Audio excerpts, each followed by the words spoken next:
महाराष्ट्रामध्ये झालेल्या लोकसभे निवडणुकीमध्ये जो भारतीय जनता पक्षाचा पराभव झाला,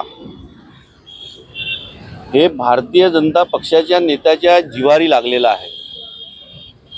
आणि म्हणूनच अमित शहा यांनी वाटेल ते बोलणे, अपशब्द बोलणे, आक्षेपार्ह वक्तव्य करणे आणि आमच्या उद्धव साहेबांविषयी असे शब्द त्यांनी वापरलेले आहेत। महाराष्ट्रामध्ये मराठी माणसाची अस्मिता जपण्याचं काम शिवसेना प्रमुख बाळासाहेब ठाकरे यांनी केलं।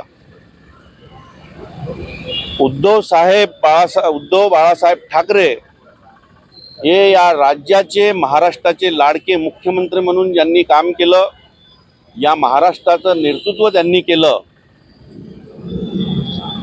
आणि अशा व्यक्तीबद्दल जे महाराष्ट्राची जनता त्यांना पुन्हा मुख्यमंत्री झाले पाहिजे असे बघत आहे, एक बाहेरचा गुजराती व्यक्ती येऊन अमित शहा या महाराष्ट्राच्या मराठी माणसाविषयी अपशब्द वापरतो।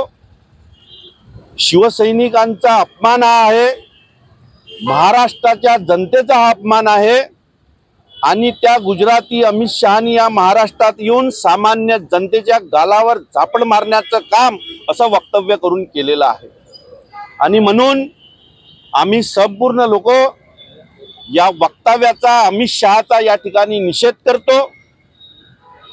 आणि भाजपने खरा आपला चेहरा या महाराष्ट्राच्या जनतेसमोर दाखवला।